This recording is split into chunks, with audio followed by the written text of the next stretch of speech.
Well. Promises made, promises kept. Thank you so much for tuning in. I am the professor. This is my YouTube channel, The Professor. Of course, I have been reporting on the Eddy Alexandre case, United States versus Eddy Alexandre. Now, I have said before, there are two cases against Eddy Alexandre and EminiFX. One is a criminal case against Eddy Alexandre himself, and the other is a civil case by the Federal Trade Commission. Now, I have been reporting on the criminal case, and the last time I reported, I said that the case is now going to discovery. The prosecutor and the defense attorney are now exchanging information. We will get to that in another video. But today, I'm going to talk to you about something that's very important. And part of that goes to something they call in the law intent. And we'll talk about intent and another, throughout this video. But this house that you're looking at right now, this house is located in Manhasset, Long Island. This house is owned by a Jewish couple, and Eddy Alexandre was about to purchase this house for a whooping $5.3 million. How do we know that? The documents were submitted in court by the receiver. Now, he's no longer a temporary receiver, he's now principal receiver. Anyway, this house you're looking at has 5 bedrooms, 7 bathrooms, and it has this gigantic swimming pool. It's a beautiful house, as you can see the pictures as I'm talking. This house is fit for a CEO of a $114 million company. Obviously, that's how much money that EminiFX apparently worth at the time the government nabbed Eddy Alexandre.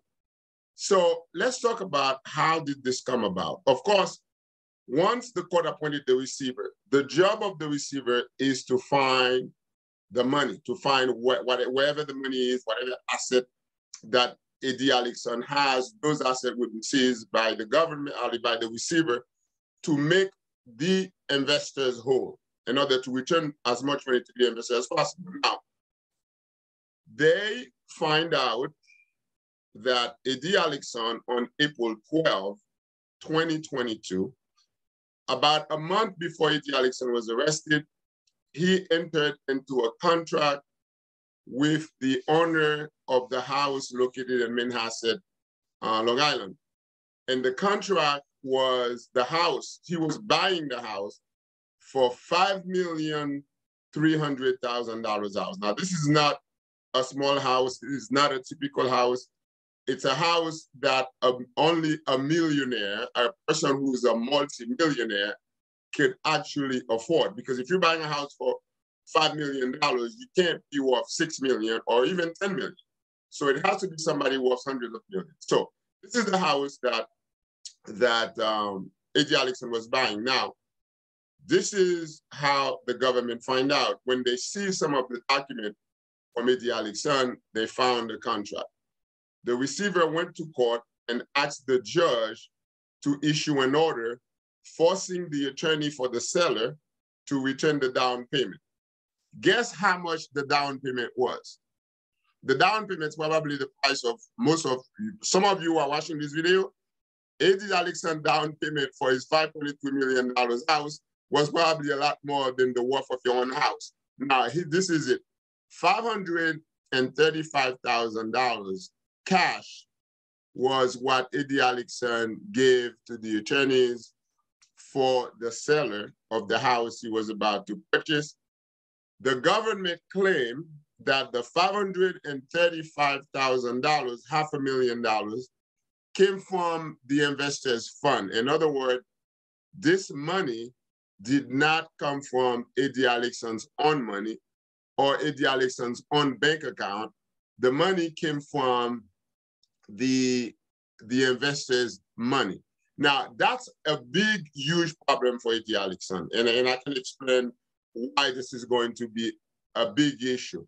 Because if Eddy Alexandre was buying, which is true, because I have a copy of the contract, and you could see a copy of the contract as I speak with his signature, and it with the signature of the of the sellers. Now, this is all public information. This is all in the court file.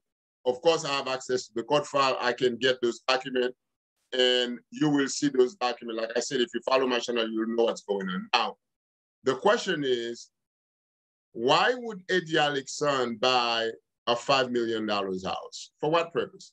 And if he wanted to buy a $5 million house, where did that money come from? Was it his own money? Did he earn the money? The government claimed that that down payment, the $535,000, came from investors' funds. So, like I said before, it goes to intent, because every crime in criminal law, the government has to prove that the defendant had the requisite intent to commit the law for which he is accused of. So, if Eddy Alexandre did take the $535,000 from investors' fund to buy his own personal house, now this is not a house for investment.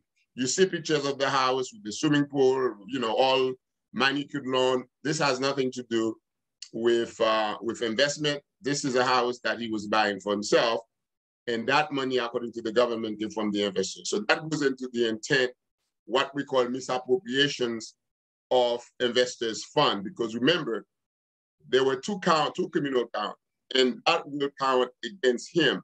So far, based on the discovery, this is not looking very good for Eddy Alexandre. My job is to tell you the truth, not to take side. I'm not taking side. I'm only telling you, when the government messed up, I will tell you. When Eddy Alexandre things come out that are against him, I would also tell you. But this doesn't look good, okay? It doesn't look good at all. And here's what baffles me, guys.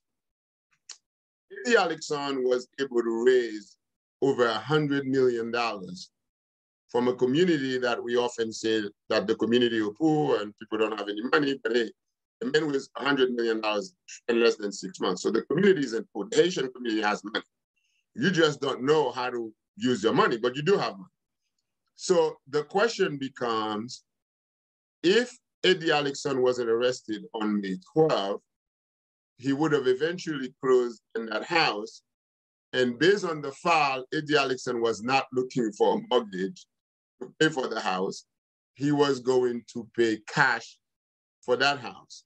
Now, I don't know how much Mr. Alexandre was earning from EminiFX. I don't know how much money EminiFX pay him as the CEO of the company, but it looks to me that this case is unraveled in a way that I don't think it's going to be very helpful to Mr. Alexandre and also to the people around him. Because first of all, the EminiFX did not have an accountant. There was no one who could watch the money. There was the chief financial officer. So there were all kinds of issues. And I think that as the government is conducting their discovery, a lot more things are coming out. And of course, the professor will continue to give you updates.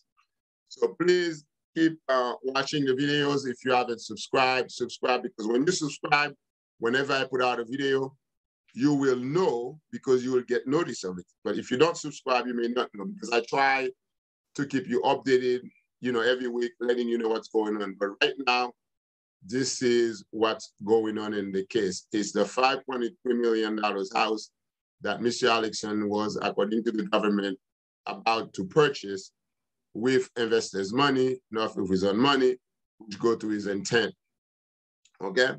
So please share the link with your friend, your family. Again, let me say that again. I know that Eddy Alexandre has some fan base, some people who really, really, really love him, and God bless him. I have nothing against the man. This has to do with educating our community. And I'm going to say this in every video. Eddy Alexandre is just not anyone. This is a man who collected $114 million from 62,000 people. So this is not a small case. It's a big case. It's a case of public interest. The Haitian community needs to know what's going on in the case. And I pray that the man is found not guilty. I don't see how, but I pray. And if he found not guilty, then we all will be happy, but we would have learned something from that investment. If he's found guilty, then he goes to prison, then we would have also learned something.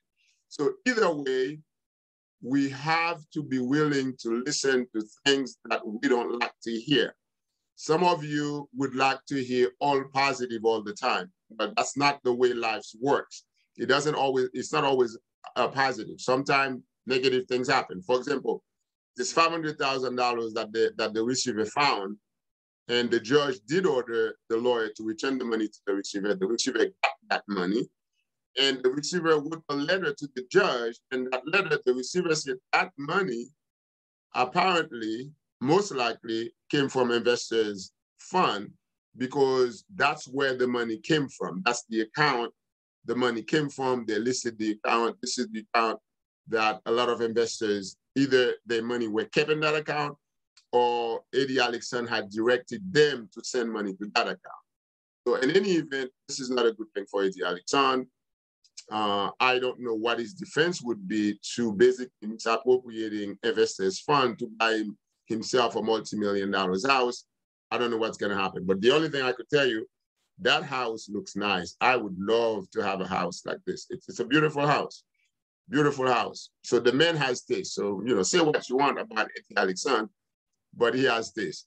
Thank you for watching. Keep watching The Professor. You'll know a lot more on terms of what's going on in the case.